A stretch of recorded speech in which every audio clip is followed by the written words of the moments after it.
이 시간 내 부모를 공경하라 라는 제목으로 하나님 말씀 전하겠습니다. 저는 올해 예배 캠페인을 시작하면서 10계명 말씀을 전하고 있는데요, 1계명부터 4계명까지 바른 예배는 무엇인가에 대해서 잘 말씀해 주기 때문입니다. 바른 예배의 대상, 그리고 예배의 방법, 자세와 시간까지 우리는 함께 살펴봤습니다. 사실 요나서도 제가 4번 했고 또 10계명도 4번 했으니 이제 다른 걸로 넘어가야겠다 생각을 했는데요. 여러분, 그런데 이번 주 월요일 날이 무슨 날이었죠? 어버이날이었죠.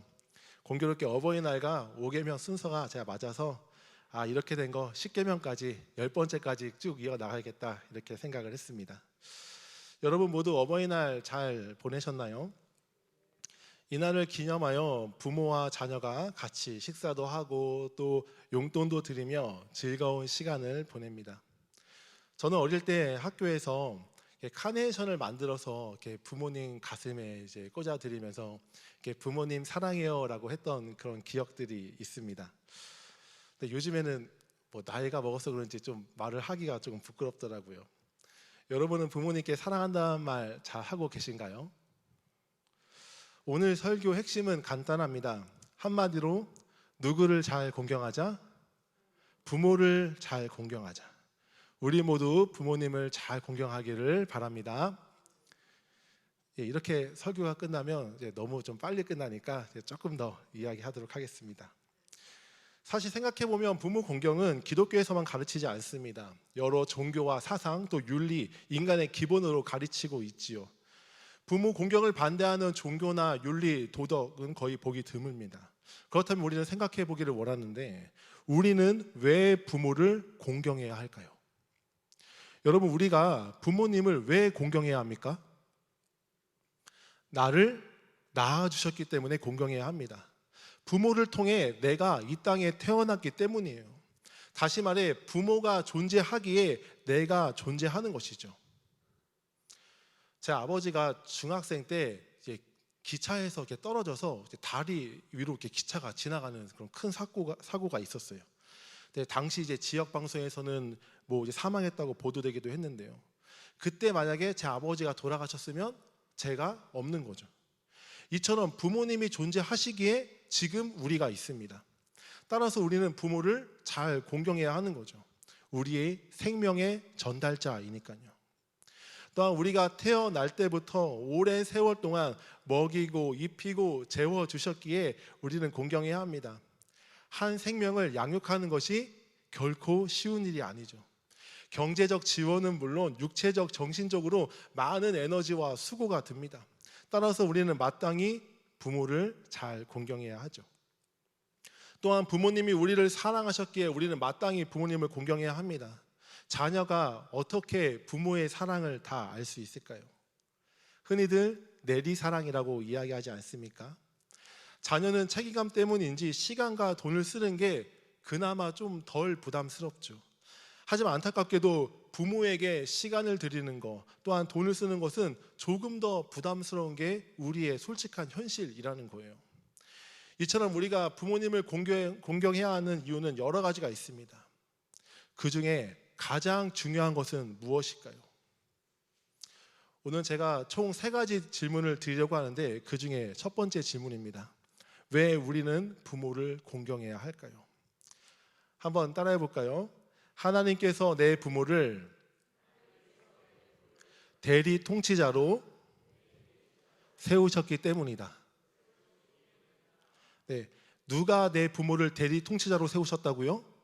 하나님께서 세우셨다는 것이 중요합니다. 인간적이고 도덕적으로 부모를 섬겨야 하는 그 이유는 너무나 많지요. 하지만 가장 중요한 것은 하나님께서 내 부모를 나의 통치자로 세우셨기 때문이에요. 다시 말해 하나님께서 내 권위자로 부모를 세우셨다는 것이죠. 여러분 한번 생각해 보십시오. 모든 자녀가 부모로부터 정서적으로 충분한 사랑을 받지는 못합니다. 부모도 연약한 인간이고 죄인이기 때문이죠. 모든 자녀가 부모로부터 경제적으로 충분한 지원을 받지도 못해요. 그럼에도 불구하고 우리가 부모를 궁극적으로 바르게 섬겨야 하는 이유는 분명합니다. 하나님께서 내 부모에게 영적 대리 통치자로 권위를 주셨기 때문입니다. 사실 하나님께서 그 부여하신 그 대리자 안에 생명이 탄생하고 돌봄과 보호까지 모든 것이 다 포함되어 있다는 것이죠. 여러분, 우리가 십계명을 크게 어떻게 나눕니까? 1계명부터 4계명까지 하나님과의 관계, 그리고 5계명부터 10계명까지 이웃과의 관계, 이웃 사랑으로 구분을 하죠. 하나님과의 그 바른 관계가 이제는 5계명부터 10계명까지 이웃 사랑으로 잘 이어져야 함을 보여주고 있습니다. 그런데 이 이웃 관계 중 가장 첫 번째가 뭐예요? 오늘 말씀드리는 부모와 자녀와의 관계입니다.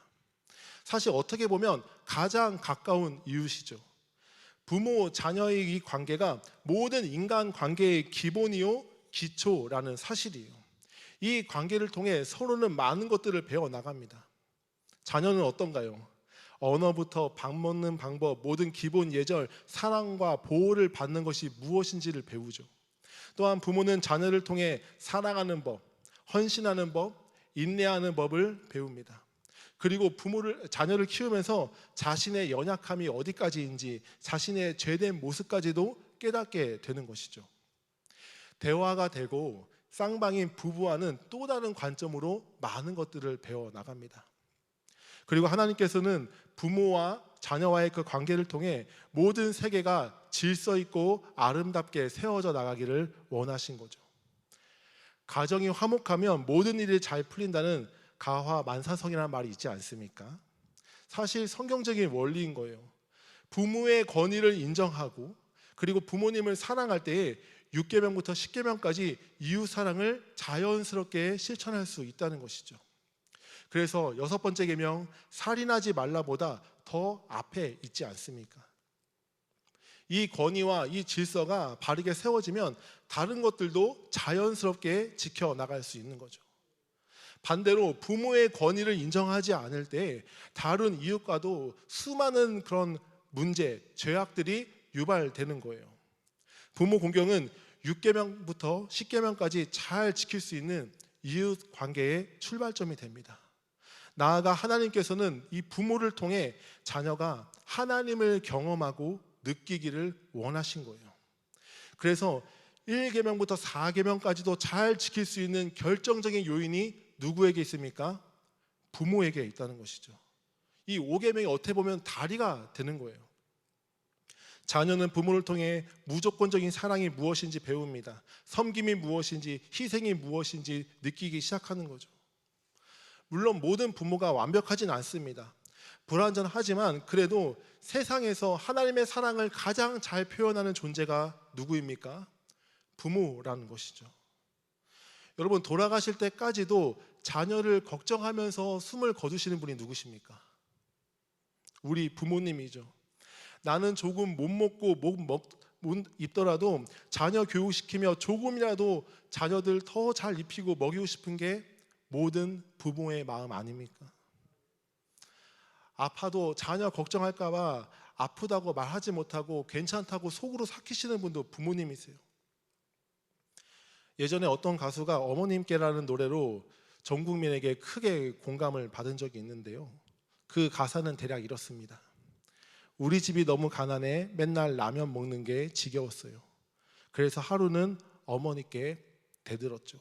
그때 어머니가 비상금으로 짜장면을 한 그릇 시켜주셨어요.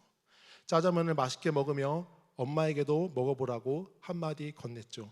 그때 어머니는 나는 짜장면이 싫어. 짜장면이 싫다고 하셨다는 그런 가사입니다. 이게 누구의 마음이라고요? 부모의 마음이죠. 이렇게 우리는 부모를 통해 하나님의 사랑과 섬김을 부분적으로 느낍니다. 그리고 부모를 바르게 공경함으로 진정한 부모이신 하나님을 우리가 더 잘 공경할 수 있는 것이죠. 나아가 모든 이웃과의 관계와 질서 바르게 또 조화롭게 살아갈 수 있는 것이고요. 사랑하는 여러분, 하나님께서 내 부모를 나의 대리 통치자로 세우셨다는 사실을 꼭 기억하시기 바랍니다. 세상은 숫자와 데이터로 가지고 부모와 내가 만나는 확률을 우연이라고 말할지 모르겠어요. 하지만 하나님께서는 우연이 없죠. 실수도 없으십니다. 하나님께서 나에게 필요해서 허락하신 권위자입니다. 하나님께서 세우셨고 하나님께서 묶으신 관계라는 것이죠. 사도 요한은 이렇게 말합니다. 보이는 형제를 사랑하지 않으면 보이지 않는 하나님을 사랑할 수 없다. 우리에게 가장 큰 사랑을 보여준 형제, 이웃이 누구십니까? 부모님이에요. 예수님께서도 부모 공경에 대해 뭐라고 말씀하십니까? 바리새인과 유대 장로들이 이스라엘 백성들에게 이렇게 가르칩니다. 고르반, 하나님께 드리는 예물이 되었다고 하면 더 이상 부모에게 아무것도 하지 않아도 된다고 가르친 거죠. 그때 예수님께서 너희 전통으로 하나님의 말씀을 폐하게 만들고 너희 전통으로 하나님의 말씀을 헛되게 만들었다고 말씀하시죠. 성경의 원리가 무엇입니까? 하나님을 잘 섬기며 동시에 하나님께서 세우신 내 부모를 잘 섬기는 거예요. 우리 모두 부모님을 더 사랑하고 잘 공경할 수 있기를 바랍니다. 그래서 하나님께서 구원받은 백성으로 살기를 원하시는 그 모든 십계명들도 잘 지킬 수 있기를 바랍니다. 그렇다면 부모는 자녀에게 무엇을 가르쳐야 할까요? 이번 주에 담임 목사님께서도 말씀해 주신 것처럼 신앙을 잘 전수하고 계승하는 일이 정말로 중요합니다. 그리고 한 가지 더 말씀드리고 싶어요. 자녀들에게 부모 공경하는 법을 가르쳐야 합니다. 많은 부모들이 부모 공경하는 법을 자녀들에게 잘 가르치지 않아요. 왜 그렇습니까? 나를 공경하라고 말하는 것이 조금 민망하고 머쓱하기 때문인데요. 그래도 부모인 우리는 자녀에게 이것을 잘 가르쳐야 합니다. 왜냐하면 부모를 공경하는 것이 누구의 명령이기 때문입니까? 하나님의 명령이기 때문이에요. 하나님은 부모 공경을 통해 모든 이웃 사랑을 실천하기를 원하셨습니다. 모든 관계와 질서가 부모 공경으로부터 시작되기 때문이죠. 그래서 하나님 말씀에 순종하기 위해서 그리고 자녀가 하나님과 이웃과의 사랑 가운데 잘 자랄 수 있도록 꼭 가르치셔야 해요. 아무리 자녀가 귀엽고 사랑스럽다고 해도 마땅히 가르쳐야 될 것을 가르치지 않으면 어떻게 될까요? 정말로 자녀를 위한 것이 아니라 나중에는 예의 없고 질서를 모르는 사람으로 만들 수 있기 때문입니다. 그래서 자녀는 부모를 잘 공경하고 부모는 자녀에게 부모 공경하는 법을 가르칠 수 있기를 바랍니다. 그렇다면 두 번째 질문, 우리는 누구를 공경해야 할까요? 방금 말씀드린 대로 우리는 물론 하나님께서 나에게 허락하신 부모를 공경해야 합니다. 그런데 이 5계명에 말하는 그 부모는 더 넓은 의미가 있어요. 바로 부모를 포함해서 하나님께서 세우신 모든 권위자를 공경해야 합니다. 우리 한번 따라해 볼까요? 하나님께서 세우신 모든 권위자를 공경하자. 네, 하나님께서 세우신 모든 권위자를 공경해야 합니다. 웨스트민스터 대유리 문답 124번에서는 이렇게 질문합니다. 제5계명에 있는 부모는 누구를 뜻하는가? 대답은 제5계명에 있는 부모는 혈육의 부모뿐 아니라 연령과 은사에 있어서 모든 윗사람과 특히 하나님의 규례에 의하여 가정, 교회, 국가를 막론하고 우리 위에 권위 있는 자리 모두를 뜻한다. 하나님께서는 부모를 통해 이 땅의 질서를 세워나가기 원하셨습니다. 나아가 하나님께서 세우신 그 권위자들을 통해 하나님은 자신의 나라를 세우기를 원하십니다. 가정에서는 부모가 리더이고요. 또한 교회에서는 바로 예수 그리스도가 리더이죠. 그런데 예수님께서는 말씀을 통해 가르치시고 또한 수많은 교회 가운데 어려운 문제와 상황을 누구를 통해서 해결해 나가시나요? 바로 교회의 리더를 세우셔서 해결해 나가십니다. 사도행전에 보면 구제의 문제, 이방인의 할례의 문제 등 여러 가지 교회의 문제들이 직면하게 될 때 그때 성령께서 리더를 통해 역사하셔요. 하나님은 무질서한 하나님이 아니십니다. 오늘날도 마찬가지죠. 하나님께서는 교회의 리더를 세우시고 질서 있는 공동체로 우리를 불러주셨습니다. 한마디로 리더에게 권위를 주신 것이죠. 사랑하는 여러분, 누가 우리 교회 임재은 목사님을 담임 목사로 세우셨습니까? 하나님께서 세우신 거예요. 누가 우리 교회 장로, 안수집사, 권세로 세우셨나요? 하나님께서 세우셨습니다. 가정교회 리더도 마찬가지고 다음 세대 주일학교 교사도 마찬가지예요. 현상적으로 보기에는 사람이 투표하고 사람이 세운 것 같지만 하나님께서 허락하셨기에 이 모든 것이 가능한 것이죠. 따라서 교회의 영적 리더를 더욱 존중할 수 있기를 바랍니다. 영적 리더를 존중하지 않는 자세는 궁극적으로 누구의 권위를 인정하지 않는 겁니까? 하나님의 권위를 인정하지 않는 거예요. 때론 일부 목회자나 또한 미디어에서 교회 리더나 우리나 다 똑같다, 똑같이 예수 믿고 똑같이 성령 받은 사람으로서 모든 권위와 질서를 무시해도 괜찮다고 주장하는 사람들이 있습니다. 질서의 하나님, 권위를 통해서 하나님의 나라를 세우시는 그 하나님을 몰라서 말하고 있는 거예요. 하나님은 질서의 하나님이십니다. 대표적인 예가 모세에게 대적한 고라와 다단, 아비람과 온과 같은 그 사람들 아닙니까? 그들이 모세에게 나와서 이야기합니다. 모세와 아론을 향해 너희가 분수에 지나치다고요. 모든 회중이 다 각각 거룩하고 여호와께서 모든 회중 가운데 다 계신데 너희가 어찌하여 스스로 우리를 다스리냐라고 따진 것이죠. 여러분, 언제 모세가 스스로 높이고 다스렸습니까? 나는 못한다고 말한 자가 모세 아닙니까? 누가 떨기나무 가운데 모세를 부르고 세우셨나요? 그들이 그런 말을 할 때 하나님께서 어떻게 심판하십니까? 땅이 그 입을 벌려서 그들과 그들에게 속한 모든 사람들을 다 삼켜버리지 않습니까? 하나님께서 세우신 권위에 도전하는 것은 비단 모세 시대뿐 아니죠. 가만 보면 이 시대가 그렇지 않습니까? 모든 권위를 다 무시하는 시대예요. 사도 바울은 말세의 특징을 뭐라고 말하고 있습니까? 우리 디모데후서 3장 1절 말씀 같이 읽겠습니다. 시작.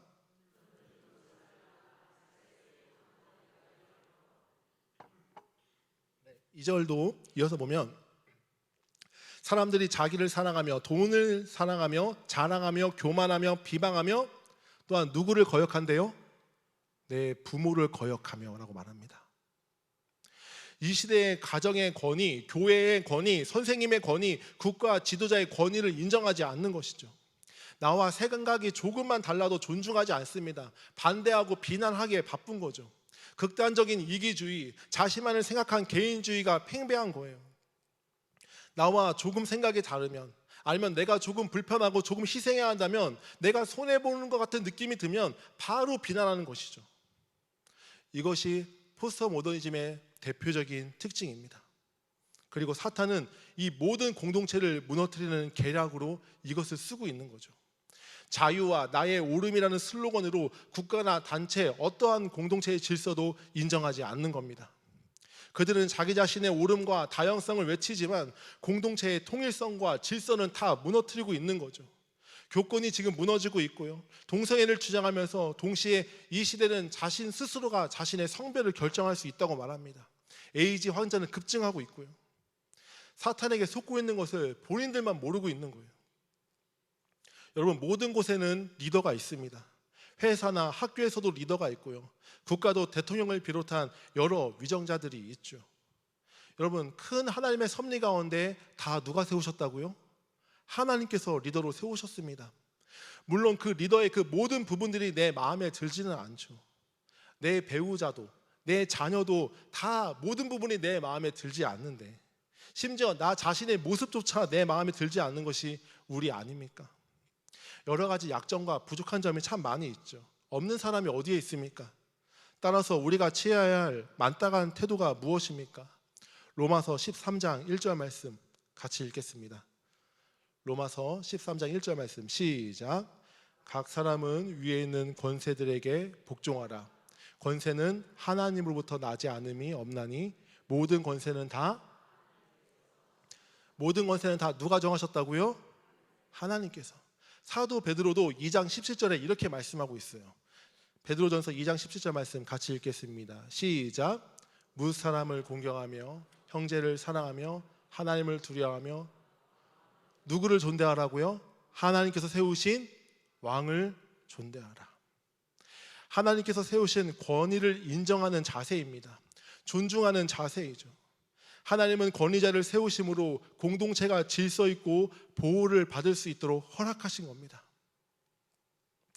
이제 곧 스승의 날도 다가오고 있는데요. 특별히 영적으로 말씀을 가르치는 목회자, 가정교회 리더, 주일학교 교사분들을 더욱더 존중히 여기고 귀하게 여길 수 있기를 바랍니다. 부모와 자녀의 만남이 우연이 아닌 것처럼 교회 지도자와의 만남도 결코 우연이 아닙니다. 하나님의 큰 계획과 섭리 가운데 서로를 만나게 하신 거죠. 어느 교회나 리더는 다 있지라고 생각할 것이 아니라 하나님께서 특별하게 우리를 만나게 해주셨구나, 이것을 알고 리더를 가르치는 자들을 더 귀하게 여겨야 합니다. 물론 리더들도 하나님이 만나게 해주신 성도와 다음 세대들을 더 귀하게 여겨야 하고요. 우리가 가르치는 자들의 수고를 알아줄 때 더 힘써 기도하며 건강한 양식을 주지 않겠습니까? 그렇다면 마지막 세 번째 질문입니다. 우리가 어떻게 공경해야 할까요?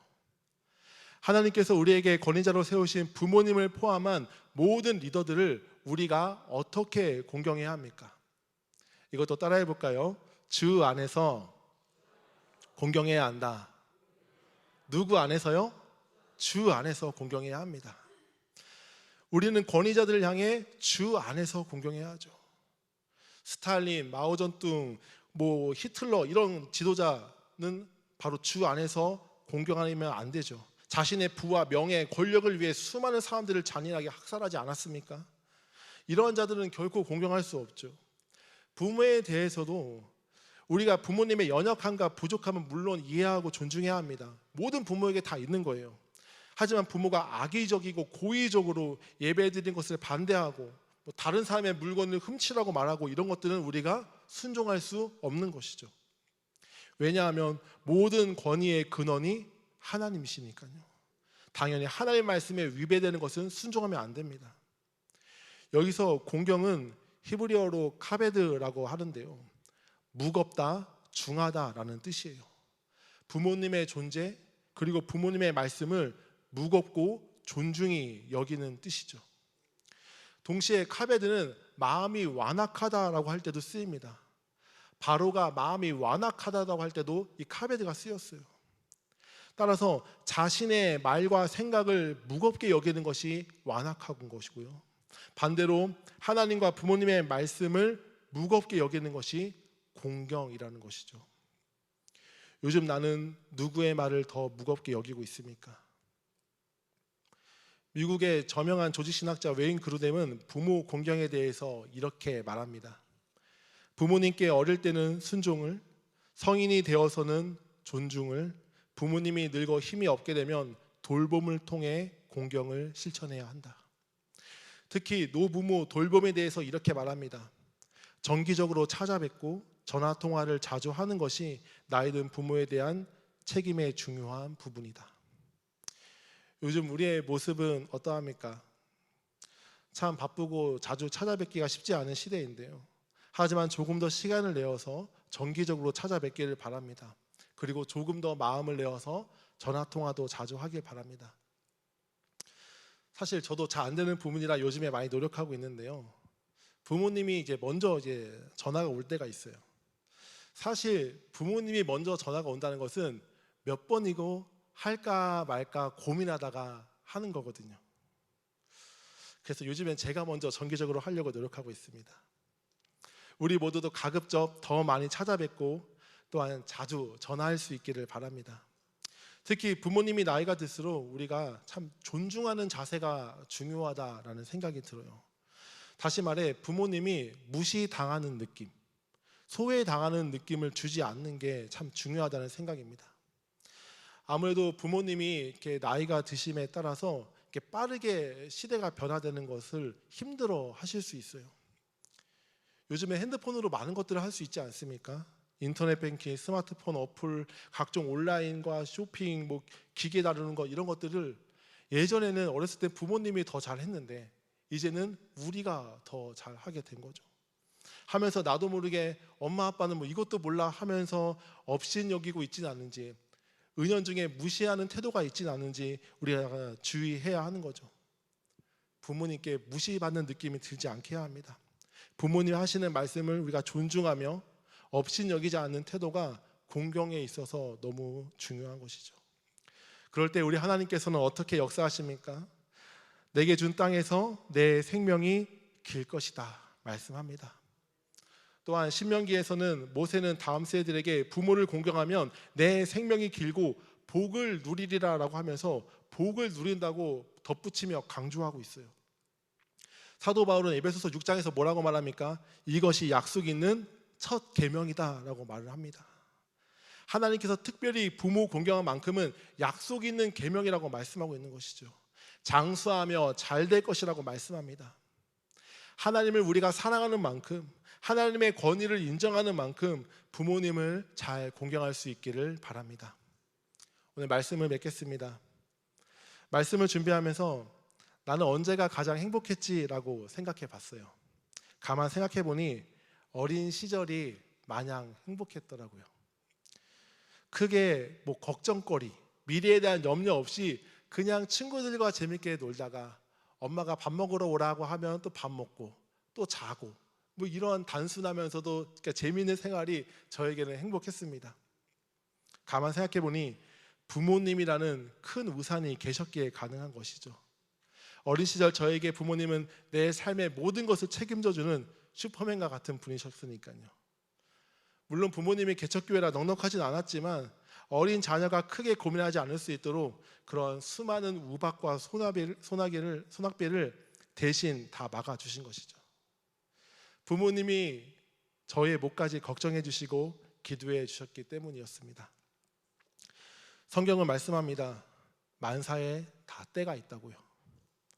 사랑하는 여러분, 부모님의 손을 잡고 섬기는 기회가 생각보다 그리 많지 않습니다. 부모님을 공경할 수 있는 시간이 그리 많지 않은 것이죠.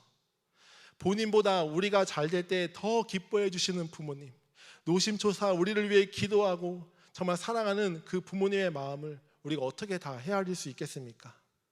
하지만 우리가 지금보다는 조금 더 부모님의 마음을 알아 공경하고 존중할 수 있기를 바랍니다. 우리를 통해 부모님이 조금 더 기쁘고 효를 받을 수 있도록 실천하기를 바랍니다. 우리가 안겼던 부모님의 그 넓은 등이 점점 작게만 보일 때, 반듯한 부모님의 등이 점점 굽어지는 것을 볼 때 지금이라도 공경을 실천해야 합니다. 또한 우리 교회 어르신들을 잘 섬길 수 있기를 바랍니다. 우리 모두는 다 하늘 가족이잖아요. 서로를 형제 자매라 부르지 않습니까? 하나님께서 특별하게 묶어주신 영적 가족임을 알고 우리가 어르신들을 내 부모처럼 잘 섬길 수 있기를 바랍니다. 또 우리 어르신들을 위해서 생각날 때마다 계속해서 기도해 주시기 바랍니다. 하나님께서 세우신 권위자인 부모님, 교회 리더, 또한 교회 어르신들, 또한 국가 리더들을 우리가 더 존중할 수 있기를 바랍니다. 그래서 하나님께서 원하시는 그 아름다운 질서, 그분의 나라를 잘 세워가며 그분이 주시는 복을 누리는 우리 모두가 되길 주님의 이름으로 축복합니다. 이 시간 함께 전심으로 고백하며 주님 앞에 찬양하겠습니다. 주님, 저에게 주님 마음을 부어 주시옵소서.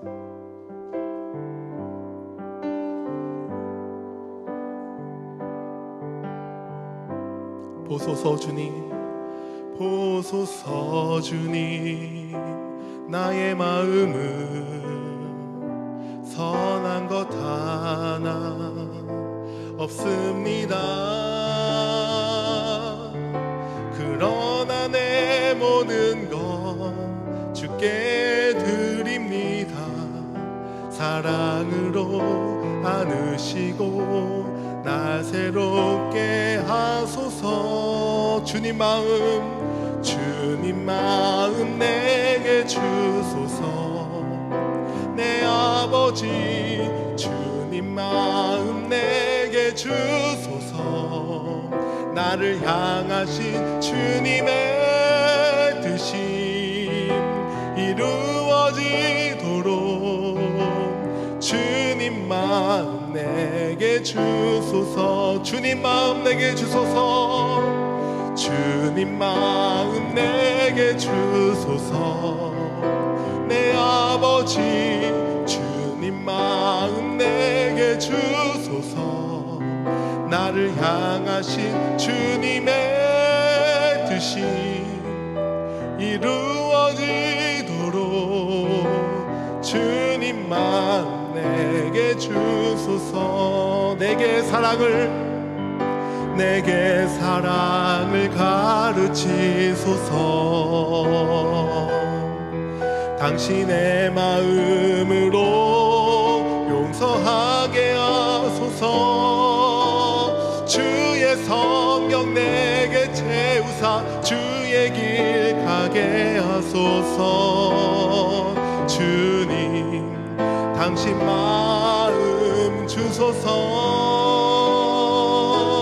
주의 성령 내게 채우사 주의 길 가게 하소서. 주님 당신 마음 주소서. 주님 마음 내게 주소서. 내 아버지 주님 마음 내게 주소서. 나를 향하신 주님의 뜻이 이루어지도록 주님만 내게 주소서. 시간 함께 기도하기를 원합니다. 하나님께서는 우리가 지금보다 더 부모를 잘 공경하고 섬기기를 원하십니다. 또한 하나님께서 세우신 그 권위자들을 존중하며 하나님의 질서를 아름답게 세워나가기를 원하십니다. 그때 내가 반드시 복을 주겠다고 말씀하십니다. 장수하겠다고 말씀하십니다. 이 시간 함께 기도할 때에 하나님 부모님과 또 하나님께서 세우신 모든 권위자들을 존중하는 그러한 마음을 달라고, 하나님께서 원하시는 그 질서를 잘 세워나가게 달라고 우리 함께 간절하게 기도하겠습니다. 기도합니다. 하나님 주님 마음을 나에게 부어주시기를 원합니다. 내 부모를 공경하라고 말씀하신 주님, 하나님 우리가 주의 마음